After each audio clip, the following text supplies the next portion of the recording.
Because जो पहला सवाल हमारे सामने यहाँ पे उठता है कि क्या ये एसबीआई पीओ या आईबीपीएस पीओ एग्जाम जितने भी हैं क्या हम पहले अटेम्प्ट में निकाल सकते हैं, या ये जो हम जितने भी स्टूडेंट्स के बारे में सुनते हैं ये सारे स्टूडेंट्स पहले से टॉपर होते हैं, कोई स्कूल का टॉपर होता है, कॉलेज का टॉपर होता है, जिनको पहले क्रीम बोलते थे। क्रीम स्टूडेंट्स तो नहीं होते ये जो एग्जाम निकालते हैं। तो भाई आपका क्या मानना है, क्या ये सारे स्टूडेंट क्रीम स्टूडेंट होते हैं? भाई बिल्कुल भी नहीं। भाई पिछले 5 साल के अपने एक्सपीरियंस में जो एक बात मुझे यहाँ पे समझ आई है ना, भाई मैंने यहाँ पे टॉपर से टॉपर मतलब होशियार से होशियार स्टूडेंट को 2-2 3-3 साल लगातार एग्जाम में फेल होते देखा है। मतलब जिन्होंने 12-12 15-15 एग्जाम दे दिए 3 साल में और एक भी एग्जाम नहीं निकला। वहीं मैंने दूसरी तरफ हिंदी मीडियम के बैक बेंचर स्टूडेंट को पहले पहले अटेम्प्ट में एग्जाम निकालते हुए देखा है। और ऐसे कितने एग्जाम्पल मेरे पास है कि मैं नाम लेते लेते थक जाऊंगा। मतलब यहाँ पे ऐसा कुछ नहीं है कि अगर आप स्कूल में या कॉलेज में टॉपर रहे थे तो आप पहले अटेम्प्ट में निकाल लोगे, और अगर आप हिंदी मीडियम से हो या रीजनल लैंग्वेज से हो या जो एवरेज या बिलो एवरेज स्टूडेंट हो आपका एग्जाम नहीं निकलेगा।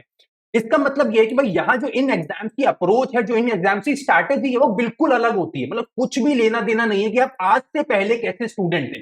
भाई अब ये डिसाइड करेगा कि आज से लेके एग्जाम आने तक आप किस तरीके से अपनी तैयारी करते हैं, क्या राइट अप्रोच फॉलो करते हैं, किन राइट मेंटोर को फॉलो करते हैं, और वो डिसाइड करेगा कि भाई इस बार आपका एग्जाम निकलेगा नहीं। ठीक है, अब देखो अगर बैंक एग्जाम के लेवल की बात करें तो भाई बैंक एग्जाम का पूरा सिलेबस उठा के लिख लो, स्टार्ट से लेके एंड तक आपको ये लगेगा यार ये तो सारा का सारा वो सिलेबस है जो मैं ऑलरेडी 10th क्लास या 11th क्लास में पढ़ के आ चुका हूं या पढ़ के आ चुकी हूँ। एक्चुअली अगर आप लोग मुझसे पूछेंगे तो मैं बोलूंगा इसका जो सिलेबस है वो 10th क्लास से भी कम है। भाई ऐसा क्यों? भाई अगर आप लोग इंग्लिश उठा के देख लो तो यहाँ पे पूरी की पूरी इंग्लिश वही आती है जो आपने 10वीं 11वीं क्लास में पढ़ी है। सारी की सारी रीडिंग बेस्ड चीजें आती हैं, थोड़ी बहुत ग्रामेटिकल आती है, मतलब सारी चीजें जो आपने ऑलरेडी पढ़ रखी होंगी। भाई रेनिन मार्टिन आपने ऑलरेडी पढ़ रखी है, वर्ड पावर मेड इजी बचपन में आपने जरूर, वो लाल किताब नाम से हम बोलते थे, वर्ड पावर मेड इजी, और दोनों ही, और एक रेनिन मार्टिन आती, दोनों लाल रंग की आती थी, तो लाल किताबें हम बोलते थे। सारी चीजें ऑलरेडी यहाँ पे सारी वही चीजें आएंगी, कुछ भी नया नहीं है। वही अगर मैथ की बात कर ले तो भाई 10वीं 11वीं में आपने एडवांस मैथ पढ़ रखी है, भाई वहां पे आपने ट्रिग्नोमेट्री कर रखी है, डिफरेंशिएशन इंटीग्रेशन कर रखा है, भाई यहाँ पे उसका 10% पार्ट पूछा जाता है बस। हाँ, यहाँ पे प्रैक्टिस ज्यादा करनी पड़ती है बिकॉज यहाँ पे एग्जाम का लेवल दूसरी तरीके से मुश्किल हो जाता है। वहीं एक चीज तो यहाँ पे बिल्कुल हमारे नहीं हो जाती है भाई, वो है रीजनिंग का सेक्शन। पर रीजनिंग का सेक्शन में आपको एक चीज यहाँ पे जरूर बोल सकता हूँ, ये सेक्शन चाहे हमारे लिए नया है पर सारे स्टूडेंट का फेवरेट सेक्शन ये बन जाता है, बिकॉज इस सेक्शन में मैक्सिमम स्टूडेंट सबसे ज्यादा नंबर स्कोर करते हैं। मतलब ऑल इन ऑल अगर आज मैं 10वीं क्लास के स्टूडेंट को इंग्लिश और क्वांट का पेपर उठा के दे दूं और उसको बोलूंगा तुम्हारे पास 2 घंटे इस पूरे पेपर को बना के ले आओ, 100% पेपर भाई मैं आपको बता सकता हूं बच्चा 100 में से 100 क्वेश्चन बना के ले आएगा, बिकॉज एग्जाम का लेवल मुश्किल होता ही नहीं है। यहाँ पे क्या मुश्किल होता है भाई, यहाँ पे होता है मुश्किल एग्जाम का कंपटीशन। भाई यहाँ पे कुछ हजार सीट्स के लिए लाखों 10 लाख 20 लाख बच्चे अप्लाई करते हैं। उसके बाद जो क्वेश्चन का पैटर्न होता है, एग्जाम का पैटर्न होता है, वो मुश्किल होता है। भाई यहाँ पे हमें 1 घंटे में 100 क्वेश्चन करने होते हैं। ये मतलब आपने बहुत बार बात ऑलरेडी सुन ली होगी कि यार पे एक क्वेश्चन बनाने में हमें मात्र 36 सेकंड का टाइम मिलता है, उसमें हमें एक क्वेश्चन पढ़ के समझ के बना के उसका आंसर टिक करना होता है। तो इस वजह से एग्जाम मुश्किल है, पर एग्जाम में कुछ भी मुश्किल नहीं पूछा जाता। तो ये तो बिल्कुल मत डरो कि मैं हिंदी मीडियम से हूं या मैं इस मीडियम से हूं उस मीडियम से हूं, हर मीडियम के आप आराम से निकल सकते हैं। अब सबसे पहले बात कर लेते हैं भाई एग्जाम का पैटर्न क्या है, भाई एग्जाम क्या हमसे मांगता है। तो भाई एग्जाम का पैटर्न अभी आपकी स्क्रीन पे है, कुछ इस तरीके का एग्जाम पैटर्न रहता है। पहला होता है आपका प्रीलिम्स का लेवल। ठीक है, प्रीलिम्स में आपके 3 सेक्शंस पूछे जाते हैं। भाई पहला होता है इंग्लिश, फिर होता है क्वांट, फिर होता है रीजनिंग। तीनों ही आपके 20-20 मिनट के लिए खुलते हैं, 1 घंटे का यहाँ पे पेपर होता है। और अगर आप ये प्रीलिम्स जो होता है इसको क्वालिफाइंग इन नेचर बोलते हैं, मतलब इसके नंबर आगे जुड़ते नहीं है, इसका आपको जो मिनिमम कट ऑफ होता है वो पार करना होता है। उसके बाद आपका मेंस एग्जाम। मेंस एग्जाम में आपके ये वाले सेक्शंस पूछे जाते हैं। पहला होता है रीजनिंग एंड कंप्यूटर एप्टीट्यूड, फिर होता है डेटा एनालिटिक्स जो कि मैथ्स का ही दूसरा नाम है, तीसरा होता है आपका general economic and banking awareness, और चौथा होता है आपका इंग्लिश, और पांचवा एक और सेक्शन यहाँ पे जुड़ जाता है पीओ लेवल के पेपर में, उसको बोलते हैं डिस्क्रिप्टिव राइटिंग, जो कि इंग्लिश में राइटिंग आपको यहाँ पे करनी होती है। ठीक है, एक एक करके सेक्शन वाइज बात कर लेते हैं, सारे सेक्शन चलते हैं इसी सीक्वेंस में चलेंगे। सबसे पहले बात करते हैं भाई इंग्लिश सेक्शन हमसे क्या मांगता है। ठीक है, अब देखो यहाँ पे इंग्लिश सेक्शन की अगर बात करें तो वो एग्जैक्टली सेम है जो आप लोग स्कूल में ऑलरेडी पढ़ के आ चुके हो। भाई 9वीं 10वीं 11वीं में जो अंग्रेजी पढ़ी है उससे ज्यादा अंग्रेजी यहाँ पे पूछी नहीं जाती। पर एक गलती जो यहाँ पे मैक्सिमम स्टूडेंट्स करते हैं, and by maximum I mean 90% से ज्यादा स्टूडेंट जो ये गलती करते हैं, पता है क्या? कि भाई वो सारा का सारा टाइम अपना ग्रामर में लगा। मैं आपको यहाँ पे एक बात जरूर बताना चाहूंगा कि जितने भी टॉपर होते हैं ना उनकी अप्रोच अलग अलग होती है। भाई कोई टॉपर होता है जिसका इंग्लिश अच्छा होता है, किसी टॉपर की मैथ अच्छी होती है, किसी की रीजनिंग अच्छी होती है। पर जो सारे के सारे फेलियर होते हैं ना, मतलब जितने भी बच्चे हैं जो फेल होते हैं हर साल, उनकी सबकी स्ट्रैटेजी एक ही होती है कि भाई वो इंग्लिश में ग्रामर में सारा टाइम देने लग जाते हैं। और भाई मैं आपको ग्रामर की यहाँ पे खासियत बता देता हूँ। भाई पूरे इंग्लिश के पेपर में टोटल आपके 30 नंबर के क्वेश्चन पूछे जाते हैं, 30 क्वेश्चन पूछे जाते हैं। इस 30 में से मात्र 4 से 5 क्वेश्चन आपके आते हैं ग्रामर के। मतलब अगर डिवाइड भी कर लोगे तो 16% के आसपास बनेगा आपका ग्रामर का पोर्शन। पर इस 16% की मेहनत, इस 16% की तैयारी करने के लिए स्टूडेंट यहाँ पे अपना 80% टाइम दे देते। तो भाई अब आप बताओ, अगर ये अप्रोच आप फॉलो करोगे तो आपका एग्जाम निकलना चाहिए या नहीं निकलना चाहिए? भाई खुद से हमारे अंदर से ये सवाल जवाब आएगा कि भैया मेरा एग्जाम नहीं निकलना चाहिए, बिकॉज इससे ज्यादा गलत अप्रोच मैं फॉलो नहीं कर सकता। तो भाई सबसे पहली बात, यहाँ पे जो अंग्रेजी पूछी जाती है वो एसएससी से बहुत अलग है। भाई एसएससी में आपकी ग्रामर बेस्ड इंग्लिश होती है, पर यहाँ जो बैंक एग्जाम में आपकी इंग्लिश पूछी जाती है वो आपका आता है reading based English. Reading based मतलब यहाँ पे जो मेन फोकस आपका रहता है कि आप कितनी अच्छे से चीजें पढ़ के उनको समझ सकते हो। आप यहाँ पे एग्जाम का पैटर्न भी देख के देखना, तो आपको ज्यादा क्या मिलेगा, रीडिंग कॉम्प्रिहेंशन, मतलब जो पढ़ना होता है, पैसेज होता है, पैरा जंबल पढ़ने वाला पैसेज होता है, क्लोज टेस्ट पढ़ने वाला पैसेज होता है, पैसेज बेस्ड क्वेश्चंस वो भी पढ़ने वाले पैसेज होते हैं। मतलब 30 में से 22 से 23 से 25 क्वेश्चन अकेले आपके रीडिंग बेस्ड क्वेश्चंस आते हैं। तो इस वजह से आपको रीडिंग पे अपना मेन फोकस रखना है, ठीक है। अब देखो रीडिंग आप कहां कहां से कर सकते हो। भाई रीडिंग के लिए सबसे इंपॉर्टेंट क्या है, आप लोग न्यूज़पेपर पढ़ना चालू कर दो। पर न्यूज़पेपर में प्रॉब्लम क्या होती है कि आप में से बहुत सारे स्टूडेंट अभी वो होंगे जिनकी इंग्लिश ऑलरेडी ज्यादा अच्छी नहीं है। तो भाई क्या आपको भी पहले दिन से न्यूज़पेपर पढ़ना चाहिए जैसा सब लोग हमें गाइड कर रहे हैं? भाई बिल्कुल भी नहीं। भाई ये जो चीज मैं आपको अभी गाइड कर रहा हूं ना, पूरे यूट्यूब पे कोई भी आपको गाइड नहीं करेगा, बिकॉज हर टीचर कोई ना कोई कोर्स बेच रहा है और मैं यहाँ पे कोई भी कोर्स नहीं बेचना चाहता। भाई मैं चाहता हूं आप में से सारे स्टूडेंट का, जो मेरी तरह ही एक लोअर मिडिल क्लास से आते हैं, भाई आप सबका भविष्य अच्छा हो सके, उज्जवल हो सके। पहले दिन से अगर आपकी अंग्रेजी इंग्लिश अच्छी नहीं है, भाई न्यूज़पेपर पढ़ना चालू मत करना। तो अब अगला क्वेश्चन होगा भैया क्या रीडिंग करें? तो भाई मैंने भी यही सब कुछ पढ़ा है। देखो जो आपको पीछे किताबें दिख रही है ना, यही सारी किताबें पढ़ पढ़ के मैंने अपनी इंग्लिश को बहुत अच्छा करा है। तो आप लोग क्या कर सकते हो, कोई भी एक बुक उठा लो, इतनी सारी बुक्स पढ़ी, कोई भी नाम पढ़ के देख लो, वो बुक पढ़ना चालू कर दो। अगर आपको लगता है भैया मुझे कोई भी नाम नहीं पता, भाई मुझे तो भैया कोई भी बुक के बारे में पता नहीं है, क्या करूं, तो नीचे कमेंट करके बता दो, मैं आपको उन बुक्स की पूरी लिस्ट शेयर कर दूंगा। मतलब आप लोग अगर इंग्लिश अच्छी नहीं है तो पहले दिन न्यूज़पेपर के बजाय आप लोग इन बुक्स को पढ़ना चालू करो। और अगर आपको लगता है कि भैया मेरी इंग्लिश ठीक ठाक है, हाँ बहुत अच्छी नहीं है, पर हाँ मुझे इंग्लिश से बहुत ज्यादा डर नहीं लगता, तो मैं आपको बोलूंगा आप लोग रीडिंग करना चालू करो न्यूज़पेपर से, और न्यूज़पेपर में आप लोग पढ़ना चालू कर दो एडिटोरियल। एडिटोरियल से अच्छा पूरे न्यूज़पेपर में या पूरे इंग्लिश में कुछ नहीं हो सकता। और ऐसा क्यों है, बिकॉज आप लोग जनरली देखोगे बैंक एग्जाम में जितने भी reading comprehension, para jumble, cloze test, passage based questions आते हैं ना, वो 95% टाइम आउट ऑफ 100 भाई किसी ना किसी न्यूज़पेपर का एडिटोरियल ही होता है। मतलब कई बार ऐसा होगा कि आपने एक न्यूज़पेपर का एडिटोरियल 2 महीने पहले पढ़ा होगा और वो अगले ही आने वाले बैंक एग्जाम के प्रीलिम्स एग्जाम में आपको वो साफ का साफ एडिटोरियल दिख जाएगा, पर आपको लगेगा फट ये तो मैंने पूरा पढ़ रखा है। तो ये चीजें बहुत बार होती है भाई, एडिटोरियल डायरेक्टली उठ के एग्जाम में आ जाता है। तो इसलिए आपको रीडिंग करनी चालू करनी है। अगर रीडिंग ठीक ठाक है तो एडिटोरियल उठाने चालू कर लो, बुक्स पढ़ सकते हो जो मेरे पीछे है। इसके अलावा आप लोग और क्या कर सकते हो भाई, इंग्लिश नॉवेल्स पढ़ सकते हो, इंग्लिश डॉक्यूमेंट्रीज देख सकते हो। अगर आपको कोई स्टॉक मार्केट की न्यूज अच्छी लगती है या पूरे दिन भर कोई ना कोई न्यूज देखते रहते हो आज तक पे या अलग अलग रिपब्लिक चैनल पे, भाई वो चीजें आप इंग्लिश में देखनी चालू कर दो, न्यूज चैनल इंग्लिश में देखने चालू कर दो। या इसके अलावा जो चीज एक मैं ज्यादा रिकमेंड नहीं करता, बट अगर आप लोग मूवीज बहुत ज्यादा देखते हो या वेब सीरीज बहुत ज्यादा देखते हो तो उसको भी इंग्लिश में देखना चालू कर दो। तो ये बेसिक चीजें हैं, मतलब आपको इंग्लिश का अपना कंजप्शन इंक्रीज करना है, बिकॉज यहाँ की पूरी इंग्लिश आपकी रीडिंग बेस्ड ही आती है। तो आपको क्या करना है, डेली बेसिस पे एटलीस्ट यहाँ से अब हर दिन 1 घंटा रीडिंग को देना है। कुछ भी पढ़ो, चाहे तो रीडिंग करो न्यूज़पेपर की, या तो किताबें पढ़ो या तो नॉवल पढ़ो, पर डेली 1 घंटा पढ़ना है। और 1 घंटा जो भी आप चीजें देख रहे हो भाई उनको भी इंग्लिश में कंज्यूम करना चालू करना है, ठीक है। इसके अलावा आपको इंग्लिश में कुछ नहीं करना। हाँ एक चीज मैं यहाँ पे जो एड ऑन जरूर करना चाहूंगा आप लोगों के लिए, वो ये कि भाई आप लोग ना स्टार्टिंग में अब मॉक टेस्ट जरूर लगा के देख लो, बिकॉज मॉक टेस्ट से ना आपको बहुत ज्यादा क्लैरिटी मिलेगी कि भाई आपकी किस लेवल की अभी तैयारी है और हमें कितना और ज्यादा इंप्रूव करना है। मॉक टेस्ट बाजार में बहुत सारे हैं, मैं आपको बोलूंगा स्टार्टिंग से ही ना आप लोग 2 मॉक टेस्ट ले लो। मतलब महंगा वाला एक अच्छे लेवल का ले लो और एक थोड़ा सस्ता वाला जो मतलब जिसका लेवल ज्यादा अच्छा ना हो वो ले लो। जिससे कभी कभी आपको डीमोटिवेशन फील होता है तो हम इजी वाला लगा ले, और अच्छा लग रहा है तो भाई हाई लेवल का लगा ले, ठीक है। इस तरीके की हम तैयारी करेंगे। कौन सा मॉक टेस्ट ले सकते हैं भाई, अगर अच्छे लेवल के मॉक टेस्ट की बात करूं तो 3 मॉक टेस्ट है भाई। पहला है प्रैक्टिस मॉक, दूसरा है स्मार्ट कीड़ा, तीसरा है ऑलिव बोर्ड। मुझे सब इन तीनों में सबसे ज्यादा पसंद है स्मार्ट कीड़ा का मॉक टेस्ट, तो आप लोग वो ले सकते हैं, डिस्क्रिप्शन में जाके चेक कर लीजिएगा।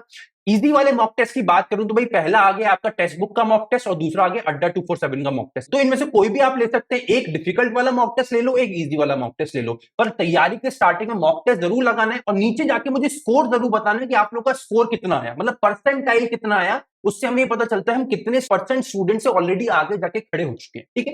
तो यहां तक हमारी इंग्लिश की बात हो गई, इंग्लिश में हमें क्या क्या करना। अब नेक्स्ट सेक्शन की हमें बात कर लेते हैं भाई। नेक्स्ट सेक्शन कौन सा उठाते हैं, चलो क्वांट की बात कर लेते हैं। भाई क्वांट्स में हमें क्या क्या करना। भाई क्वांट्स में जो एक गलती मैक्सिमम स्टूडेंट करते हैं ना, बिकॉज गलतियों की बात हम पहले करते हैं भाई, वो ये कि भाई यहाँ पे जो मेजॉरिटी स्टूडेंट है ना, वो उनको ऐसा लगता है कि यार मैं स्टार्टिंग में अपनी कैलकुलेशन स्पीड बढ़ा लेता हूं, उससे मेरी ना बहुत ज्यादा अच्छी हो जाएगी चीजें और मैं क्वेश्चन जल्दी कर पाऊंगा। उसमें क्या होता है, टाइम वेस्ट करने लग जाते हैं, वैदिक मैथ्स में लग जाते हैं, अलग अलग कैलकुलेशन ट्रिक्स ढूंढने लग जाते हैं। भाई इनसे कोई फायदा नहीं होता। भाई मैं सारी चीजें करके देख चुका, बिकॉज मैं आज से नहीं पिछले 6-7 साल से इस फील्ड में हूं। मैं खुद भी कैट एग्जाम निकाल चुका, फिर एसबीआई पीओ का प्री मेन सब निकाल चुका, आईबीपीएस पीओ निकाल चुका, एनआईसीएल एओ निकाल चुका, मतलब सारे बैंक एग्जाम, सारे इंश्योरेंस एग्जाम, कैट एग्जाम सब निकालने के बाद मुझे पता है वैदिक मैथ्स हो गया, इसका नहीं होता काम भाई।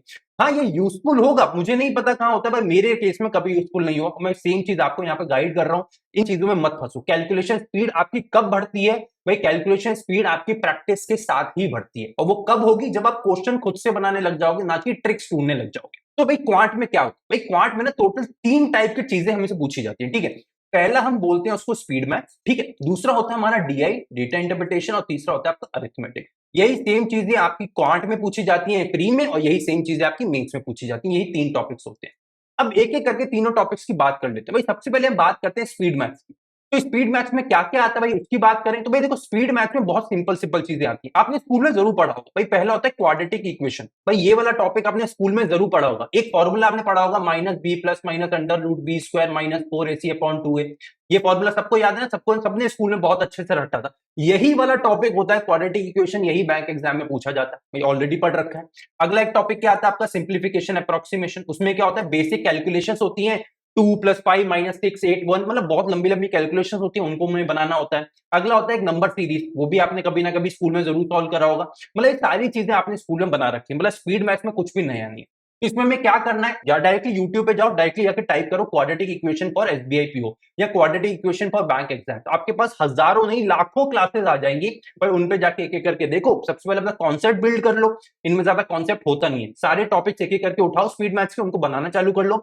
2-2 दिन का भी टाइम दोगे, अगर आपकी मैथ बिल्कुल भी जीरो है तो 2-2 दिन के अंदर भी कॉन्सेप्ट बन जाएगा। जब 2-2 दिन के बाद आपका कॉन्सेप्ट बन जाए तो हर दिन 50-50 क्वेश्चन हमें लगाने चालू कर देने हैं। 50 quadratic equation, 50 simplification approximation, 50 number series, तो ऐसे करके आपका स्पीड मैथ्स का काम हो गया। इससे ज्यादा हमें कुछ भी नहीं करना, ठीक है भाई। यहां तक हमारा स्पीड मैथ्स खत्म हो गया। नेक्स्ट बात करते हैं डीआई।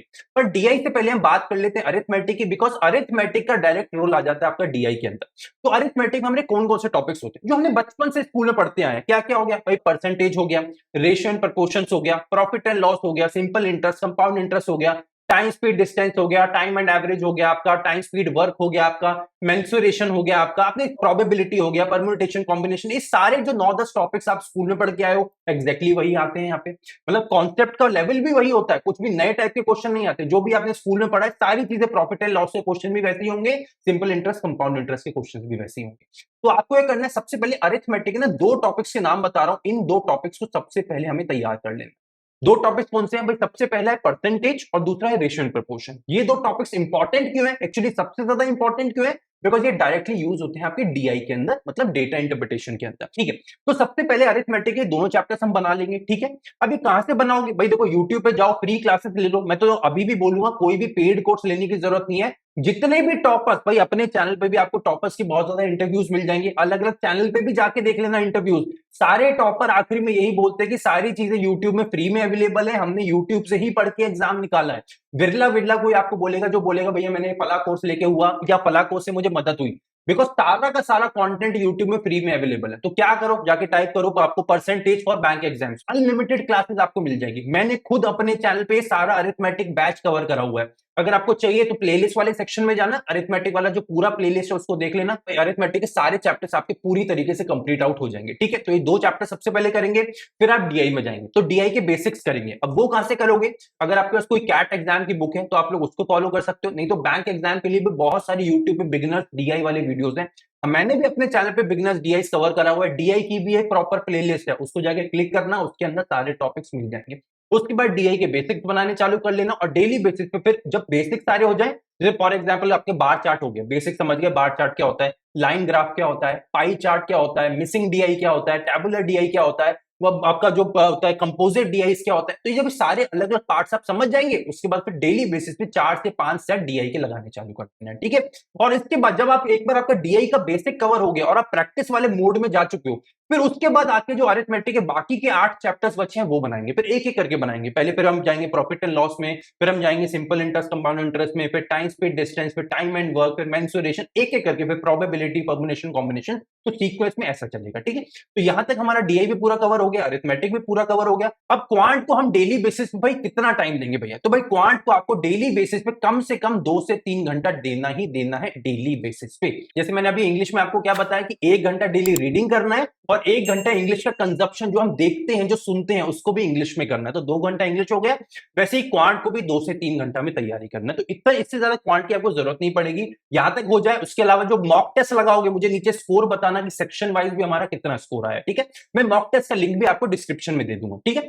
यहां तक हमारी बात हो गई और फाइनली बात करते हैं आखिरी सबसे इंपॉर्टेंट सेक्शन की, भाई वो है रीजनिंग का सेक्शन। भाई रीजनिंग में हमें क्या क्या करना होता है, तो भाई रीजनिंग का सबसे अच्छा सेक्शन है। मतलब आपको बता रहा हूं, आपको चाहे रीजनिंग आज बिल्कुल भी नहीं आता, पर 2 महीने बाद रीजनिंग आपका फेवरेट टॉपिक बन जाएगा, ऐसा सेक्शन बन जाएगा, आप बोलोगे भैया रीजनिंग के बिना तो मजा ही नहीं आता। बिकॉज रीजनिंग का क्वेश्चन बनाने में ना ऐसा होता है, मजा तो आता है, पेन पेपर चल रहा होता है तो दिमाग मतलब बिल्कुल खेलने वाला मूड होता है। पर रीजनिंग में जो एक गलती मैक्सिमम स्टूडेंट करते हैं, पता है क्या, वो इसको मान लेते हैं इजी सेक्शन। तो इजी सेक्शन मानने के चक्कर में क्या होता है, या तो वो इसको पूरी तरीके से इग्नोर कर लेते हैं, भाई एक बार बेसिक कवर हो गया फिर पूरी तरीके से छोड़ देते हैं, या इसमें ज्यादा टाइम देने की जरूरत नहीं, अब मैथ और इंग्लिश प्रिपेयर करते हैं, उसको अच्छा करते हैं। या फिर उनको इतना ज्यादा मजा आ रहा होता है रीजनिंग क्वेश्चन बनाने कि वो क्वांट और इंग्लिश को छोड़ देते हैं, सारा का सारा दिन, आधा दिन इसी में लगे रहते हैं। तो ये दोनों ही गलती हमें नहीं करनी भाई। डेली बेसिस पे आपको रीजनिंग में भी 2 घंटे का टाइम देना है, और इस 2 घंटे में क्या करना है, तो भाई इन 2 घंटे को ना आपको 2 अलग अलग पार्ट्स में डिवाइड करना है। एक पार्ट आपको देना है मिसलेनियस टॉपिक्स में और दूसरा टाइम देना है आपको पजल्स, ठीक है। कैसे डिवाइड करोगे मैं वो आपको बता देता हूं। भाई मिसलेनियस टॉपिक्स मतलब क्या होते हैं, यहाँ के मिसलेनियस टॉपिक्स बहुत इजी होते हैं। फॉर एग्जांपल टॉपिक्स के नाम बता देता हूं, ब्लड रिलेशन हो गया, डायरेक्शन सेंस हो गया, इनइक्वालिटीज हो गया, सिलॉजिज्म्स हो गया, आपका इनपुट आउटपुट के क्वेश्चन हो गया। बाकी मिसलेनियस वर्ड वाले, वर्ड फॉर्मेशन वाले क्वेश्चन आ जाते हैं जो कि इजी होते हैं।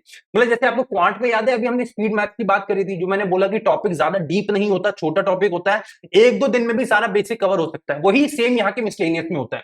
भाई ये टॉपिक्स में कोई दम नहीं होता, इनके क्वेश्चन आते बहुत सारे हैं पर इनमें कोई दम नहीं होता। आप आराम से 2-2 दिन देके इनके सारे टॉपिक्स कवर कर सकते हो। मतलब 2 दिन दो ब्लड रिलेशन को, कॉन्सेप्ट निपट गया। 2 दिन दिए सिलॉजिज्म को, कॉन्सेप्ट निपट गया। 2 दिन दिए डायरेक्शन सेंस को, निपट गया। 2 दिन दिए इनइक्वालिटीज को, कॉन्सेप्ट निपट गया। एक्चुअली 2 दिन भी ज्यादा बोल रहा हूँ, कई भाई तो एक एक दिन में भी हो जाते हैं। तो मतलब इनमें ज्यादा मेहनत नहीं है और ज्यादा दम भी नहीं है। एक बार जैसे ही आपका इनका कॉन्सेप्ट खत्म हो जाता है, उसके बाद क्या करना है हमें, डेली बेसिस पे बहुत सारी प्रैक्टिस। अब देखो प्रैक्टिस के लिए आप लोग क्या कर सकते हो, जैसे अगेन मैंने बोला यूट्यूब पे अनलिमिटेड कंटेंट है, आप लोग आराम से कर सकते हो। बट स्टिल आपको लगता है कि भैया मुझे एग्जाम ओरिएंटेड कंटेंट ही चाहिए, भैया वो एग्जाम ओरिएंटेड कंटेंट आपको कहां से मिलेगा, तो एक सोर्स का नाम बता रहा हूं, इस सोर्स को देख लेना भाई, गाइडली का पीडीएफ बंडल। भाई मैं पिछले 3 या 4 साल से इसको रिकमेंड करता आ रहा हूं, मुझे बहुत पसंद है, और मैं खुद अपने चैनल पर जितनी भी क्लासेस लेता हूं वो इसी बंडल के मटेरियल ही होता है। तो आप लोग देख सकते हैं इसका बंडल, मैं नीचे लिंक आपको डिस्क्रिप्शन में दे दूंगा। तो प्रैक्टिस करने के लिए गाइडली का बंडल देख सकते हैं। इसके बाद अगर बात करें पजल्स, तो पजल्स आपका बहुत इंपॉर्टेंट पार्ट है, बिकॉज आजकल आप लोग बैंक एग्जाम्स में देखेंगे भाई 35 क्वेश्चन आते हैं आपके रीजनिंग में, 35 में से स्ट्रेट फॉरवर्ड 20 से लेके 23 क्वेश्चन आपके स्ट्रेट फॉरवर्ड अकेले पजल्स से ही आ रहे हैं। मतलब पजल्स का वेटेज बहुत ज्यादा है, इनको आपको बनाना आना चाहिए। इसमें डिफरेंट पैटर्न्स ऑफ पजल्स होते हैं, आपका सर्कुलर सिटिंग अरेंजमेंट हो गया, लीनियर सिटिंग अरेंजमेंट हो गया, पैरेलल सिटिंग अरेंजमेंट हो गया, रेक्टेंगुलर हो गया, स्क्वायर वाला हो गया, अलग अलग फ्लोर बेस्ड पजल हो गया, अनसर्टेन वाला पजल हो गया। मतलब पजल्स के फॉर्मेशंस बहुत सारे, एक मिसलेनियस वाला पजल आ जाता है। पर हमें सबकी तैयारी करनी है, तो आप लोग क्या जाओगे, यूट्यूब पे जाओगे और टाइप करोगे puzzles for bank exams for beginners, तो आपको पूरा प्लेलिस्ट मिल जाएगा। चाहो तो मैंने अपने चैनल पे भी पूरा रीजनिंग के पजल्स को बिगिनर्स के लिए पूरा कवर करा हुआ है, अपने चैनल के प्लेलिस्ट सेक्शन में जाके सर्च कर लेना, प्लेलिस्ट फॉर रीजनिंग, सारी चीजें आपको यहाँ पे मिल जाएंगी, पजल्स फॉर बिगिनर्स भी मिल जाएगा, सारी चीजें हो गई। अब पजल्स के लिए आप बहुत सारे टीचर्स हैं, उनको फॉलो कर सकते हैं। जो भी टीचर आपको पसंद हो, यूट्यूब में जाके टाइप करिए, ऊपर के 4-5-6 वीडियो देख लो, जो टीचर पसंद है उनके आगे के वीडियोस और फॉलो करना चालू कर लो, ठीक है। तो पजल्स में क्या करना है, डेली आपको 1 घंटा देना ही देना है। अब भाई पजल्स तैयार करने में ना कंपैरेटिवली आपको ज्यादा टाइम लग जाएगा। जैसे मैंने मिसलेनियस में बोला हर दिन 2 घंटा करो, काम हो जाएगा। पजल्स में नहीं होगा भाई, पजल्स में आपको हर दिन 1 घंटा दोगे ना, तब भी अराउंड अराउंड 1 से 2 महीने लग जाएंगे पजल्स में हाथ मजबूत करने में, अंदर से कॉन्फिडेंस आने में कि पजल्स मुझसे बन सकता है। तो डेली 1 घंटा पजल को देना है और कोशिश करनी है कि जो भी पजल आप आज बना रहे हो भाई, जो भी अभी आपने बनाया है, उसकी आप लोग प्रैक्टिस करो एटलीस्ट 2 अलग अलग डिफरेंट सेट्स लगा के। फॉर एग्जाम्पल आज आपने सर्कुलर सिटिंग अरेंजमेंट सीखा, उसका क्या हुआ, फिर गाइडली के पीडीएफ बंडल पे गए और 2 सेट लगा के देख ली प्रीलिम्स लेवल के, कि भाई उनको खुद से भी तो बना के देखोगे, भाई वहां पे तो क्लास में टीचर ने बना दिया, पर उसके बाद खुद से बना के भी देखो, तो उसकी प्रैक्टिस करनी भी बहुत ज्यादा जरूरी है। और इस तरीके से आप लोग रीजनिंग की तैयारी करेंगे। इसके अलावा रीजनिंग में कुछ भी नया करने की जरूरत नहीं है। फाइनल बात करते हैं जीए की, भाई उसकी बात कर लेते, बिकॉज वो भी एक बहुत इंपॉर्टेंट टॉपिक है। और जनरली क्या होता है, स्टूडेंट इसको स्टार्टिंग में छोड़ देते हैं, बट मैं आपको बोलूंगा आप लोग स्टार्टिंग से लेके चलिए, इससे ज्यादा इंपॉर्टेंट चैप्टर नहीं है या टॉपिक नहीं है अगर आपको मेंस एग्जाम निकालना है तो। भाई इसमें आपको ज्यादा कुछ नहीं करना, भाई इसमें आपको करंट अफेयर्स उठाने हैं। करंट अफेयर्स पिछले 4 महीने के आते हैं बैंक एग्जाम में। स्टार्टिंग से आपको इतनी टेंशन नहीं लेनी कितना महीना क्या करना है, करंट अफेयर्स उठाओ। मैं आपको एक बिल्कुल इजी सा एक बिल्कुल सोर्स बता रहा हूं, उस सोर्स का नाम है स्मार्ट कीड़ा का मॉक ड्रिल। फ्री सोर्स है भाई, जाके उनके वेबसाइट पे डाउनलोड कर लेना इस पूरे को, तो इसका पीडीएफ आपको मिल जाएगा। यहाँ पे क्वेश्चंस मिलते हैं एमसीक्यू। ये मैं इसलिए बोल रहा हूं, अगर आप डेली बेसिस में 15-20 मिनट देना चालू करोगे इसको स्मार्ट कीड़ा के मॉक ड्रिल से, तो आपको ना एक आदत बन जाएगी कि यार मुझे डेली करंट अफेयर्स पढ़ना है। और 15-20 मिनट तो देखो आराम से आप लोग निकाल ही सकते हो। तो इस वेबसाइट का लिंक भी अगर आपको चाहिए होगा तो मुझे बता देना नीचे कमेंट करके, मैं इसका लिंक भी वीडियो के डिस्क्रिप्शन में आपको प्रोवाइड करवा दूं। तो गाइस यहां तक हमने सारे सेक्शंस की बहुत डिटेल में बात कर ली। स्टिल अगर आपको कोई भी डाउट मन में रह रहा है कि भैया ये वाला डाउट अभी तक क्लियर नहीं हुआ, या भैया अभी तक वो टॉपिक के बारे में कुछ क्लैरिटी नहीं मिला, तो भाई नीचे का कमेंट सेक्शन 24 घंटे आप लोगों के लिए खुला है। मैं खुद 24 घंटे आप लोगों के लिए अवेलेबल रहने की कोशिश करता हूं। तो छोटे से छोटे डाउट को आप लोग नीचे डाल सकते हैं और मैं आपसे पूरी कोशिश करूंगा कि अपने से हर अपने छोटे भाई बहन का डाउट जल्दी से जल्दी क्लियर आउट कर सके। तो गाइस इसी तरह बने रहिए दाल पाव एंकर चैनल के साथ। अगर आपको ये वीडियो पसंद आए तो वीडियो को लाइक करके जरूर जाइएगा। अगर चैनल को पहली बार विजिट कर रहे हैं तो चैनल को सब्सक्राइब करके जरूर जाइएगा।